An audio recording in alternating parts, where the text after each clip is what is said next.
Mackenzie. I'm one of the research assistants for everybody else. The reason I'm talking about this, as Katie mentioned, is because I have done the hiring and the training for folks that we call RPAs because we didn't have enough acronyms in the mix, so more letters. But they're also known as, you might hear people just refer to them as recruiters or recruiter interviewers. So we have 9 folks that are doing this, and just so you guys have some context on what their lives look like, they're all part-time, and they work in this building, and so there are folks who will be literally doing the calling of our patients and saying, talking to them about the study, seeing if they're eligible to get enrolled, and then if they doing that baseline survey for them. And then as time goes on, they'll do the 6-month and 1-year interviews with them as well. So part of that is at the end of the baseline survey, when a person has said that they want to come in, is scheduling for relevant patients the first intervention visit. So I don't have a good sense of how much you guys have or haven't talked about this process, but this is literally just how are we going to figure out how care managers communicate your availability with these people who sit in the basement, I mean the club level, in Baltimore, and so that how do we get that constant sort of without access to the same system? So, which is of course means that we've created sort of an interstitial system. So this is the brief overview, which is to say that care managers are responsible for figuring out your availability on a regular basis and working with the CHWs to make sure that you have mutual availability because they'll be scheduling an appointment for first intervention visit with both of you. And you will be, basically you will come into a folder on Box, and you will update your availability on a Word doc style calendar once a week, but for several weeks out. And the RPAs will be the ones who will mark those slots as taken as they go. Can I Okay. Yes. Yes.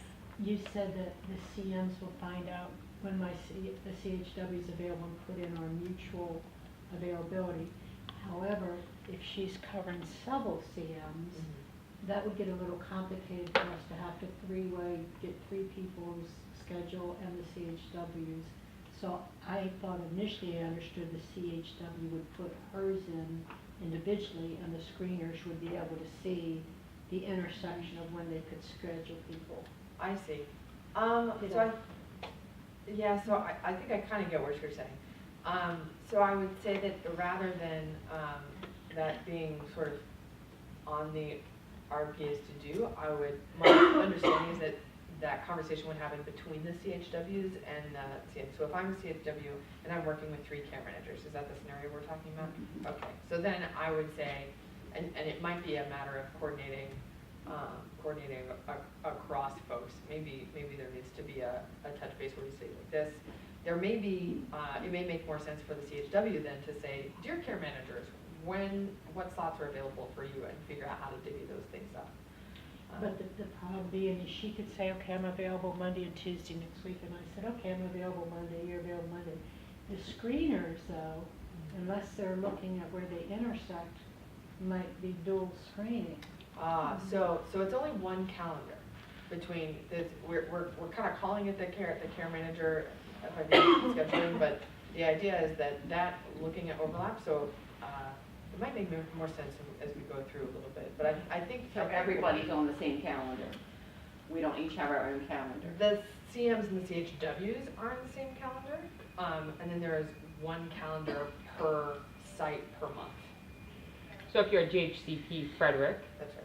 You, as the care manager in CHW, would have one calendar, and the idea is that during your weekly meeting, you would say, here's when I'm free, here's when I'm free, and you would build out the calendar. And then the CHW, if you're working with multiple care managers, you would have to make a note, maintain your own personal calendar to make sure that you don't tell your care manager at Hagerstown, hey, I'm also free on that same time. So as Mackenzie has up on the screen. I'm just skipping ahead because I think the yeah. visual helps a lot. So whether it's, I think in our heads it's been the care manager. In some cases, maybe it makes more sense for it to be CHW, but by default, we'll say the care manager. You'll log in and you'll choose, this might have been the JHCP Frederick August. So they're named as Healthcare System Site Month. And what, let me think, let's see here, there we go. So this is really the important part, is that you might go in and say, these are some slots that I'm available. And I think I have, 90-minute examples. And when you go in and add the times, and when we say you, maybe it would actually be Renee and Vanessa. And if there's CM-CHW overlap, then it might make sense. If there's more than one CM-CHW pairing per site, then you can clarify that there. But the point is that you will add the spots when you're available in green, and then as the RPAs come into that same folder and update them to show them as booked, they will turn it red and they will add the study ID of the patient. Pause on this. Yeah, Does this- pause. does this- Because I'm lost. Okay, so Okay. will this be in Outlook or what? It's No, on box. in Red Box. It's in, So then we have. No, no, no, it it's is just Outlook. box. It's in Red Cat Box. box. So it's in Box. It's not in, So that's not the same as J Box in, It's Yeah. JH box, oh, but it's different It's a from. different It's probably, it's different from the Right. It's not the same box. JHHC one. This is But the, they have encountered box already. so in some other Jennifer contexts. gave introduction to Box when she was talking about where she was going to house all the materials for so everyone. it's in the cloud in Yeah. Epic. In, It's not in Epic, so it's just outside in of Red Epic. box. It's not our box. You can probably pull it up on the computer. It's not the Epic. JHHC. It's not Epic, it's in Yeah. Johns Hopkins. So this Cloud. is the joy of the fact that this is a It's research the- study, right, that's occurring. Technically, we are all, the research staff here, are all employees of the Johns Hopkins School of Medicine. And then we've got JHHC care managers and total healthcare care managers and community health workers.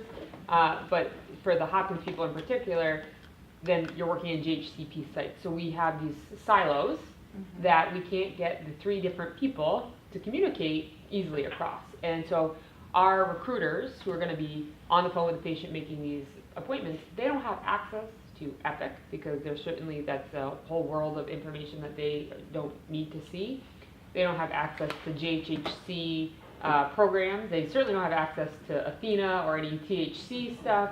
So this is the great and challenging workaround. We know that it is definitely not as straightforward as we wish it could be, but we just can't think of another way to work this around. And part of that is there's some really strict regulations about sharing study information, patient participant information, and Outlook is not considered secure, right? And so Box, the JH Box on the Johns Hopkins Medical Institution servers is behind Under my Johns Hopkins. my This- Johns Hopkins. this Yeah, thing. Okay. yeah. Thanks Danielle It for is the pulling same that place. up. No, I thought in the The beginning clay, she so said the it I don't, was- and I think Yeah, we have. Yeah, the cloud, Yeah. right there. It's the cloud. And we have to apologize because we call, I don't know how many times there's Tony, you guys all met Tony. He'll be like, I put it on Box. I'm like, I don't see it on Box. And he'll have thrown it on Dropbox and I'm looking on that. So terminology obviously makes it really confusing. So, but Danielle is right. The cloud, JH Box is its formal name when you're on My JHU. That's where it will live. So that means that for us, with JH, we need to block our Outlook calendars so that our managers and whoever is scheduling other meetings will know that we're not. They won't be able to see this. No, that, No. they She's won't. saying No. that so they won't be able Right. to schedule Yeah, there's other gonna be meetings at central. the same Right. time, so it won't be no conflict. Right, so we're Yep. gonna have to block our own calendars and Outlook, saying, Rich Life Project. Right. So Yep. just block it ourselves and then give that information. Lauren, are you gonna have Fulton also? I think it's gonna be kind of hard to keep 2 I calendars. haven't been told yet. See, I don't even know who think my we need to talk about CHW that. is. So Would that there be a means, reason why the managers couldn't have, I mean, they have access to the box, to J-Box. Would there be a reason why they couldn't have access to? They our can have calendars for our access. I mean, I calendar? think my personal experience working at many different practices is you get different clinical managers and different practice administrators with different willingness of taking that extra step.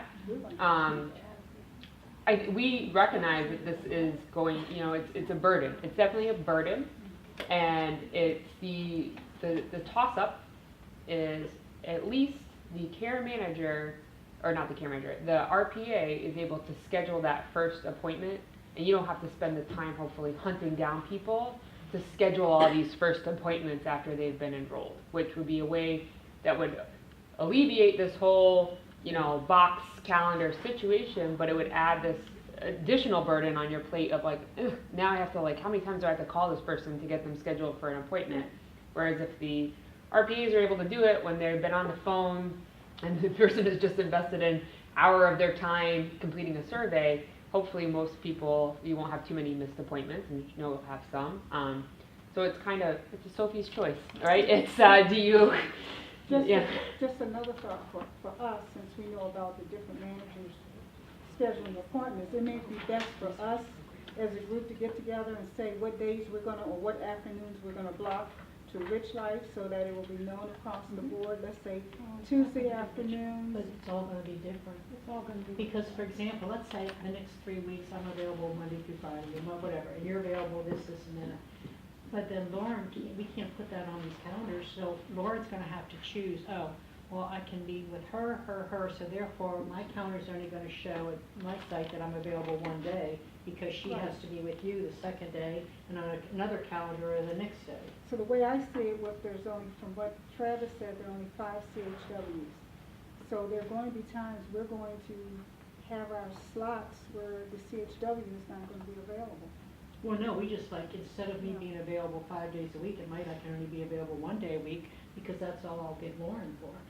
And that's what I'm Right, saying. that's my understanding, right, is that the first individual visit has to And have a CM this has and a had CHW. some conversation Okay. before, and so it depends. If there are 5 CHWs available, that should be enough to cover. There are only, for Hopkins, for JHCP, there are only 5 JHCP sites that are going to have this intensive arm. So if there are 5 CHWs, that would seem like it would line up. I think we need to follow up a little bit more with Travis to make sure that we know exactly what the staffing pairing is, and Chinaman might know better than I do, but I apologize, I'm not sure of the final staffing pairing.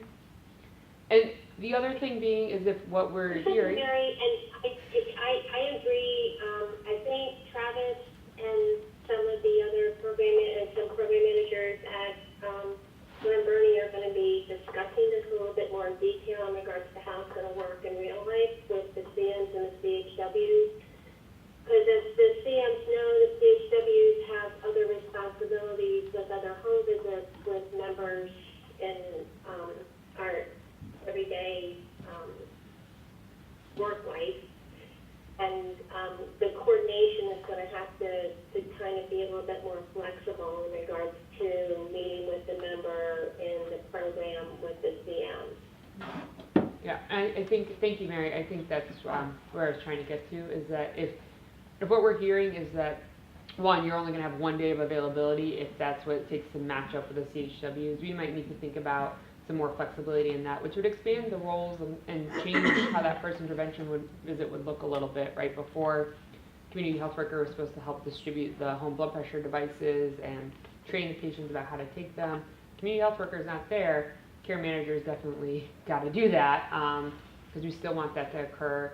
And then also just thinking about how we would do that more systematically, because we do think there is something, obviously I'm sure everybody would agree, there's value to getting to meet the community health worker who you're saying you might work with this person, and sort of establishing that relationship when people are first entering into the program and are maybe the most excited, the most optimistic, and being able to start that relationship so that if at 3 months or 1 month when you need to deploy the CHW, this isn't just a perfect stranger to them. But there might be, some other things that we can think about. Regardless, all that about who's there and who's not there, the only way that we still have to figure out, even if we're just talking about care manager availability, is through this system of it being on a calendar, on Box. And I think everything can apply. We can sort of put that on hold if we need to about who exactly needs to be there, if it's just the care manager. But everything else in terms of the system, so Mackenzie's gonna talk about the color coding and what that means, that will all still apply, even if it's, let's say we say, okay, no way, can't have CHW there, it's too complicated, so the care manager, you just need to be putting up your availability. So even if we look at it just like that and pretend that that's what we've said for the last 15 minutes, everything that Mackenzie says now is still going to apply, because we still don't have a workaround for not having this sort of Okay, separate but calendar. so if I put my availability, which is what I'm hearing you say, then I should put mine up there, so, regardless, that really won't be my availability. So we're going to Saying figure that out, doesn't follow up yeah, we on need to that put on question. pause whether or not it's going to be your joint availability or just Okay. your availability. Okay. But the take home is whether it's joint or just your availability, what you would put on this JH box calendar is when you're free to see Rich Life patients. So The yes, spots that are eligible for. yeah, so you would need to block that off on your Epic calendar, your Outlook whatever, you have to unfortunately maintain multiple calendars, so that you don't end up having these double bookings. And Okay. we know that that is burdensome. Okay, so all 63 patients you expected to schedule within the first month of July? Is that the goal? Oh, No. that would be, I mean, from a That'd be research amazing. side, that would be absolutely amazing. impossible, Right, so, yeah. We do. yeah, no, so we're recruiting, for this cohort, I guess, Uh-huh. through maybe six months? Yeah, there's a window Yeah. of, so it's gonna be rolling. So, Not everybody's yes. gonna come piling in at you at once. Yeah. Yeah, so, and I mean, from the research side, we hope it's not too slow, Right. but, I think Mackenzie, Ariel, Joe, I did it backwards, they all have folks, like, real experience recruiting patients, and it can take some time to get people enrolled, so, I would say, expect it to be kind of a trickle into your calendar. And at the same time, like, that means that they will trickle out of your calendar too. So when it gets to 2 years, people are gonna start graduating or finishing, before others, so. Did you guys have another? She was asking about the PA license. I have a PA, West Virginia license, and she has a PA. But we'll only be getting patients that are out of our JHCP practices, Mhm. so For all lines of business. all lines of business, yeah. So I know that we have to have some follow-up conversations with JHHC, about a few different things, so we can make sure to talk about that. Yeah, As so well. just in case it's like an Outlander in Cecil County that, or someplace else that's not within Fulton, that may be belong to another practice. What's usually happen is that one of us will get it because we're the only ones with the different license. So the way it works, But if that they person's would- not, they would- they wouldn't come up in the study if they're Yeah. not in That's right, your they would've practice. They gotta be in your screened practice. out. Yeah. We're not doing, we're not doing. Yeah, it's one of the things that Not the RP is asking about is, whether you're with this practice, and still with this practice. Which also reminds me, she asked, what does RPA stand for, and it's Research Program Assistant. So, okay, so I think we got through the first two. And then, it's good, all discussion with new staff, but, the third one is something I know you guys have been hearing, we're gonna keep saying it, which is the protection of personally identifiable information, and so we're only using study IDs. And then this last one, we'll talk about a little bit more in some later slides, but is to say that because things can change last minute, we hope that, generally speaking, we're scheduling a week or two in advance at least, but hey, there may be some times when an RPA books you for a spot that is tomorrow, and even though hopefully you have everything blocked off on your Outlook calendar, we're still gonna make sure you have a heads up that, something changed. And then likewise, if one of you is, for example, sick and suddenly not able to make, some appointments that you had scheduled, we'll talk about how we're gonna handle that. Okay, so this is sort of the. On hold. We'll come back, Too many circle back, yes, okay. So, the login to Box, and I'm gonna have to follow up with exactly what the URL for that, or whatever folder on Box will be there. But you'll find the relevant calendar. And then this last one in particular, I think is similar, sort of, we'll put a pin in it, but there may be some situations where you have more than one calendar to update because it's all per site per month. And I should also add, I realize this isn't in here, but the RPAs will be New to the JHH system and new to the My Johns Hopkins website and the cloud and Box. So right now I'm just trying to like log into Box to see what it looks like, but it's taking me through a series of steps. So it wants to know what department I'm in. I selected other because it's not listed. And then when I choose my department, what do I? You can be School of Medicine, because so Okay. as a Rich Life team member, we are under School of Medicine. If that's not an option, it's Johns Hopkins University.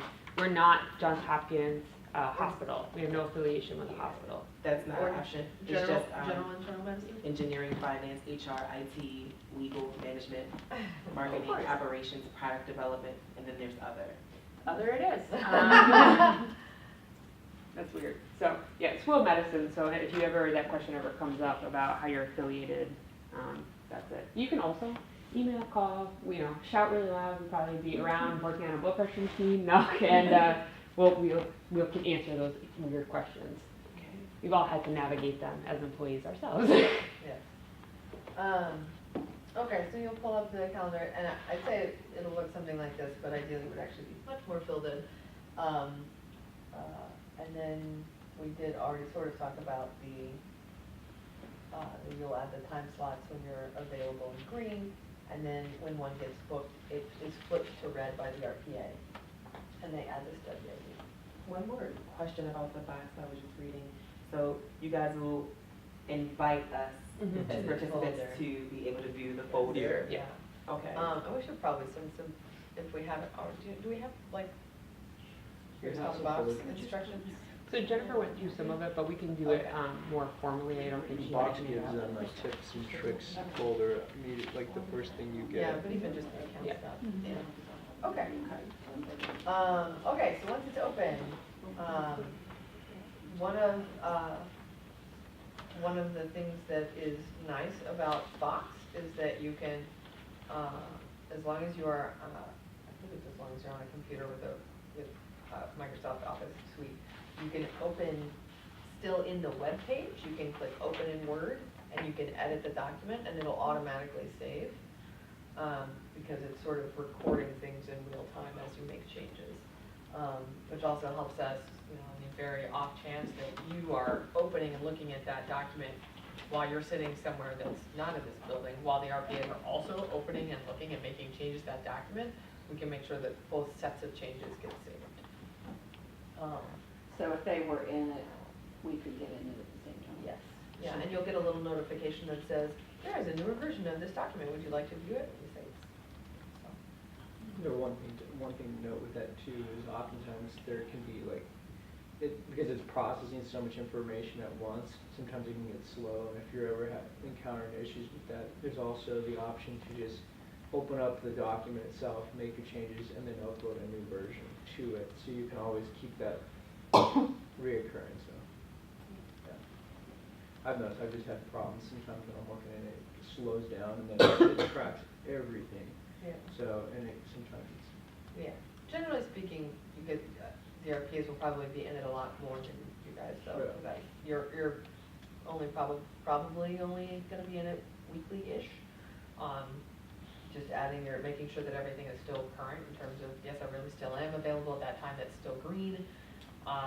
And then making sure that you are doing whatever transferring you need to do to say, okay, I see these red booked spots. I apologize if you already went over this, It's okay. but if, will the RPA notify by email or anything? We haven't gotten there yet, but yes is the Okay. answer, yeah, so we're gonna at least kind of talk a little bit about what's the appropriate sort of rhythm with which to do that, so we're thinking, we're gonna start with, I think we settled on Thursdays, they'll send a weekly, hey, this is what your next calendar week looks like, just as a reminder, and then once that Thursday goes around the weekend and becomes Monday, if there are any changes intra-week, that's when the RPAs will start picking up the phone to let you know that something's changed. So they would, when they're scheduling, they're gonna be scheduling for the following the following week. They will or the- schedule based on patient availability, and they generally err on doing as soon as available, because that is how we maximize getting as many candidates in as soon as possible. Like next day. Might be, sometimes. And my experience goes in the feasibility study, it's usually at least a week out. Like, most people, especially if there's something mental about being done with this, like, 1 hour of thing, and you're like, I just really don't want to deal with this again until, but sometimes it might be. I think that would be the exception rather than normal. I think the key is that once you block off that time on your Yeah. calendar, unless you go in and update it, if you're gonna take back some of that time for something else, you wanna make sure you update the study calendar before you sort of accept the other pending activity or appointment. Just because if you think like, oh, it's okay, I'll make this appointment, that there could be a recruiter on the phone at that moment who then just pops it up and you can miss in cyberspace and they could schedule with you. And that probably will happen once or twice. Anyways, there will be some, kinks to iron out, and it's just gonna be communication and letting the RPAs will help in those scenarios if they need to, get everything sorted out. But I think the best thing is to sort of say, this is my rich lifetime, and it is blocked off for it. And if I don't have a patient during that time, and we could talk about a little bit more about like what that should look like when you start, because you probably won't need as much time the first couple of weeks that we say you're seeing patients as you will, as you get a month in and so on. But if you're not seeing patients during that time, you might want to use that time to do case review of your 63 patients or all your patients that are already enrolled, and make sure that you're prepared about like, okay, I did follow up with this doc about them. So just thinking about different ways to use that time. It might be nice. You probably get, at least for some period, more admin time than you've ever gotten, and that you can use that time if you don't have rich life activities to like catch up on your patient notes from your other patients, which I know everybody needs that time. So it's just the idea is that it's better to kind of block it and say, all right, that time is set aside, and if I have that extra time then, great, I'll fill it with something else. I know there's always plenty of stuff to do, and that's something that as a participant, or not as a participant, but as a Rich Life team member is kind of accepted and negotiated as being a part of this, is that's the only way this will work. So, sorry to Okay, thank you. Okay, so this is basically you're gonna make sure that everything that was already there is still current, change anything that needs to be changed, and then add spots. The request is that you try to maintain availability 3 to 4 weeks out. And if there will also be, I think this comes up later, but the RPAs will also send you an email request if we get to a point where we're looking, and maybe we only have like 2 weeks out worth of information for you on the calendar. We'll send an email to remind you to come update your stuff. So every Thursday you'll get this is what your next week looks like.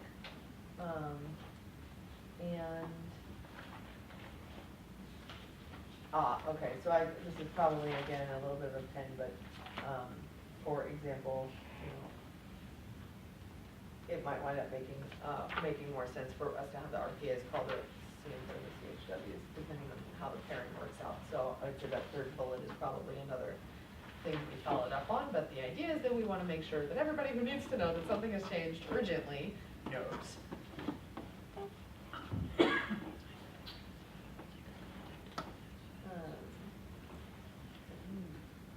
Yes, reminder calls. I realize that this is something that might vary across practices, but the key piece here is mostly that the RPAs will not be making those reminder calls, and so hopefully as part of regular practice anyway, either you guys or folks associated with your practice would. And You may reminder calls to the patient about the first visit. to say, within the 24 or 48 hour time frame to say, don't forget, you got something coming up.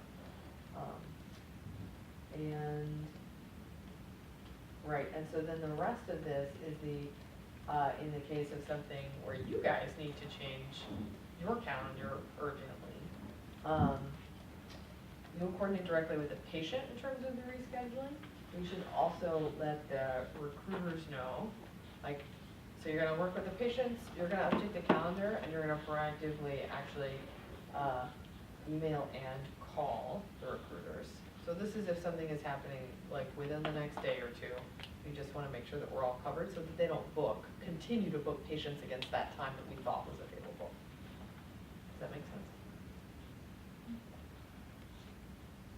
And then these are the phone numbers for the folks in the club level.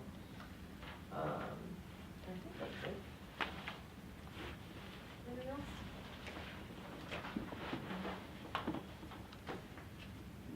We'll go over it again. There's There's mud. Yeah. We'll go over it again. Again, Mackenzie probably more than anyone knows, because she literally wrote the book about how we're going to do this. That it is, it is burdensome, and we're sorry.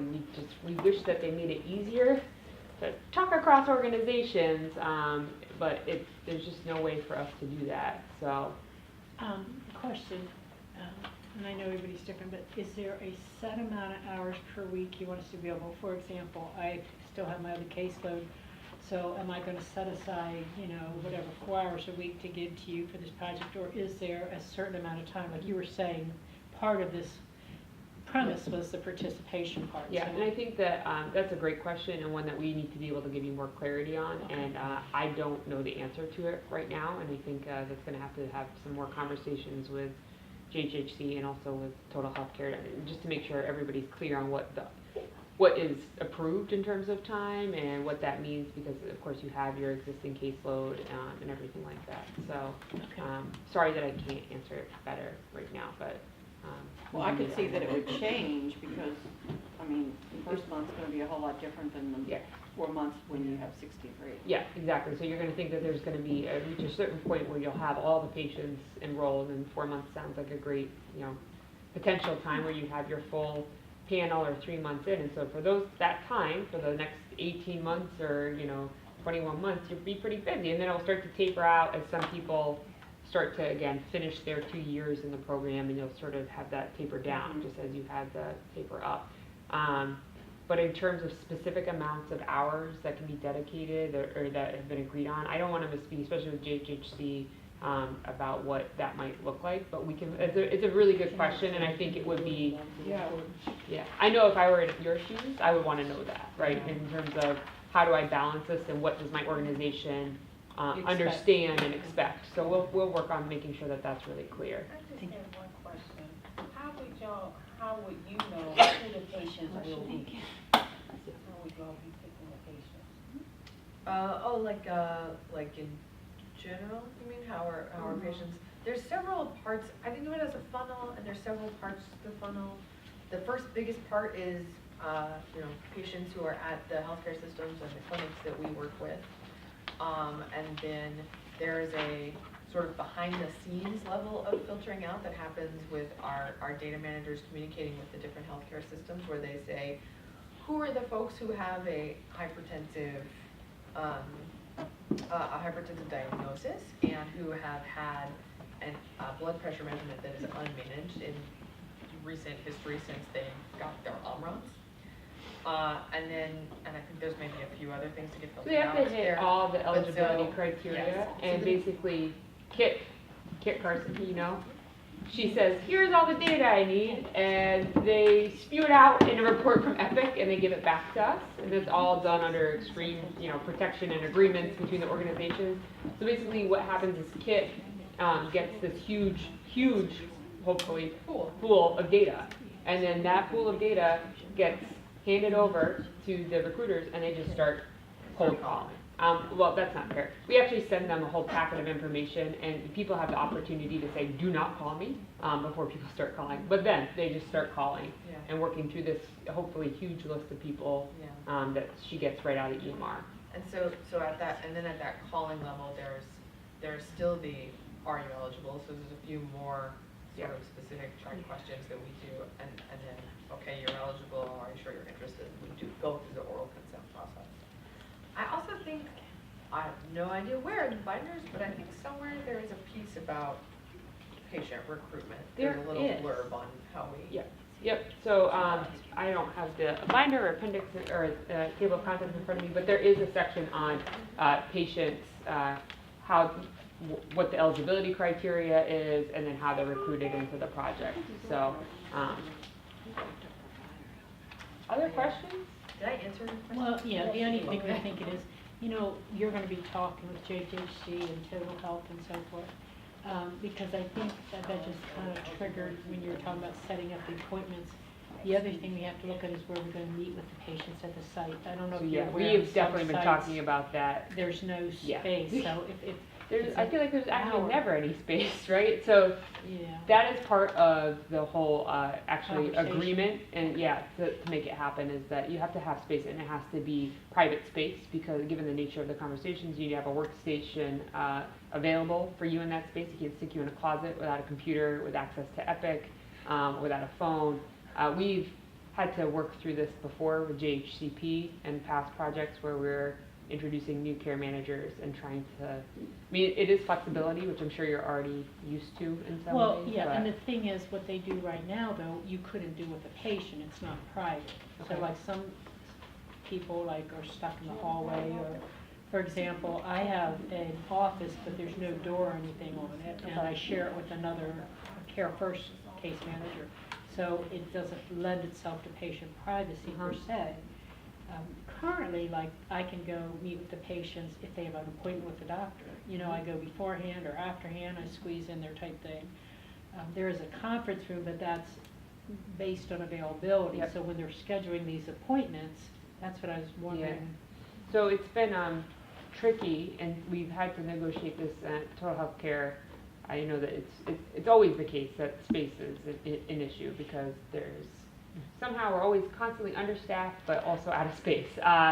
And so I know with JHCP in the past, we've had to work with each practice administrator and figure out, they would give us a schedule sometimes and say, these are the days that you can have like the conference room Okay. consistently. Okay. And that, you know, hopefully we can do it a little bit better than that, but that is how our care managers had to do it in the past. And so sometimes it meant that they rotated, you know, there are light provider days, so there might be a free room on that day and they rotate through, but you're right, I mean, it is an issue and always stuff that we have to negotiate. I was just thinking for scheduling purposes. Yep. Okay. Yeah, and so hopefully what would happen is you get that ironed out first, and then you're able to update your calendar. The other thing, you know, for the first intervention visits, those are in person, ideally. You know, if there's a special circumstance, you might do that one on the phone. We're not going to lose a person because their car broke down and they can't come in. You know, you can try and do it on the phone if they're not willing to reschedule, whatever the case may be. But follow-up visits can be done by the phone as well. And so, you know, trying to be flexible within your restraints too, and sort of sometimes, I'm sure everybody, well, hopefully everybody's had the experience. I know I have as a health coach in a research study where someone gets to like this great place and they just still want to come in and talk to me, and that might happen in the rich life study because they're not sort of graduated naturally. They might just really like having this relationship with you, and they're good. I mean, things are going great and they're a success story, and you want to be there to affirm and really be that support system. But sometimes a phone call for 20 minutes might be better than an in-person for an hour, and so encouraging that encounter otherwise. The first initial visit can be could it be in the home? So right now, that's not If the what's if set the up. CHW and I could arrange that? So I honestly don't know, and I don't know in terms of scope of the care managers going to the home. And it's a good question, and we can talk more about it. We do now, we can now. You if can we- now? if we Okay. want to. Could the I first didn't think visits that. occur in the home if the care manager and CHW could make that happen? And I was just saying, I just am not sure. I don't know. I'm not sure, but it sounds reasonable to me, because I do know that that's actually pretty common at JHHC, right? No, I do Just not do kidding. that. I do a That's lot just- of my I do. initial assessments in the patient home, Oh, just you because of do. time frame. Okay. The reason I said that was, I remember when the JCHIP program was underway, it was common for them to do that sort of thing together. So I didn't know if that had become standard. But to me, it makes sense that for Some do, some some don't. patients, yeah, if it's possible to do it, it might even be better for the patient. So I think we can check with, Yeah, I'm making a list as all Yeah. these questions come up, and even though I know for the total healthcare folks, we keep saying like JHC, but Yeah. they're the same questions that we need to No, make sure are I'm getting it, but clear. my thing is, so what kind of patient would constitute a home visit? Like somebody who's sick and shut in? And if so, is that the kind of patient that you would want to be included in the study? Yeah, so I mean, yes, I mean, those are people who obviously, and Joe's gonna talk about this afternoon, a reason to get that person stepped up to working with a community health worker sooner Right, rather right. than later. yeah. And if I could also add to that too, it's not just that the patient is shut in, sometimes it's the patient's preference. Some patients don't want to come to you, they want you to come to them. Okay. So that is another thing that would constitute a home visit. So the object is just doing what we need to do to get the initial home visit done, whether we can arrange to have it done in the office or if we have to go out at some point and do a home So I think, visit. so I know, I'm sorry I'm coming in late, so I know I've missed things, but, so there's the first intervention visit, which I think actually, hopefully would actually take place in the clinic, because that way, it's happening right around the time that a patient is coming in to receive care. The home visit is what the CHW would do, so that's actually part of their existing workflow. It's possible for care managers to do a home visit with the CHW. So like just to make sure that we're maintaining If needed, distinction. If but need not be. required. Exactly, Okay, yeah. okay. Back up to what you said about the first initial visit in the clinic, because they're coming in to receive care. Mhm. So yeah, Chinema, you just threw a I bomb I into was what we just just saying- talked about. I Are you said- I thinking shouldn't that have they're said coming in that. for another appointment at the same time? No, I shouldn't have said that, because I just remembered, I was mixing up things that I've seen in other programs with this one. This one, the RPAs are organizing the first Okay. home visit. I'm sorry. See, first intervention visit. So it may or may not coincide with the patient's existing visit with the provider, but the RPA won't have any knowledge of that because they don't have access to the EMR. So I'm really sorry for misspeaking, but I changed what I said. So but So I the initial hopefully that the visit correction scheduled is by right. the RPA will be Yeah. scheduled in the clinic setting. Exactly. And then, did we talk about transportation? Like if some Well, of our that's what folks I'm come up with saying. these Yeah. Why is there a transportation reason why that issues? first visit could be at home if there was a transportation Exactly, issue? yeah. So it goes back to what Katie said earlier about things like mobility, whether the person is immobile themselves or if they have issues with transportation. But I'm curious though, because how would you know if you don't? So yeah, I Yeah, think, what's- so I guess what Jen was getting at is Yeah. that our RPAs, the recruiters, aren't going to be asking that level of question. And, Uh-huh. and to know that they're not willing to come into the visit or the clinic, or they might say that, and probably what the RPA's default would be schedule you a phone visit with them first, which it might not be ideal. And I think these are all great questions. I've been writing them down because they honestly just require more discussion. One, from a research sort of integrity standpoint, we don't want it to be looking really different, like everybody is completely doing something different. But we do want it to be flexible for the same reason of, yeah, bless you. Patients have different needs, and especially if it's benefiting the fact that there's no space in the practice for you to see the patient. So I've got the following questions down that we need to follow up with both JHHC and Total Healthcare about. One, the amount of hours CHWs and care managers who have existing caseloads should be allowed, or the expectation for what they're committing to the project, and that will probably shift. It will be less upfront, and then it will probably kind of get to a peak where everybody's enrolled, and that peak will sustain for 20 months or something like that before it starts to taper again. It might even taper sooner than that too, depending on what the patient needs. Yep, which is Yeah, true, which is yeah. true, yep. Can the first intervention visits be in the home with a care manager in the CHW? And so that's a question that we need to discuss more as a team and also with the different organizations. Of course, the issue about space to conduct these visits, which is an ongoing thing, so we need to figure that out. And then the issue about scheduling the care managers and the CHWs to have the exact same availability, and that might really minimize the amount of availability. So is it something that the care managers could just be able to do on their own, and is that going to be a problem, that first intervention visit? So those are the 4 key questions One that I more. really heard. Yep, what's The fifth question is possible funding to for transportation, at least for the first initial visit, because you guys mentioned that the other visits can be done at home or over the phone for follow-up.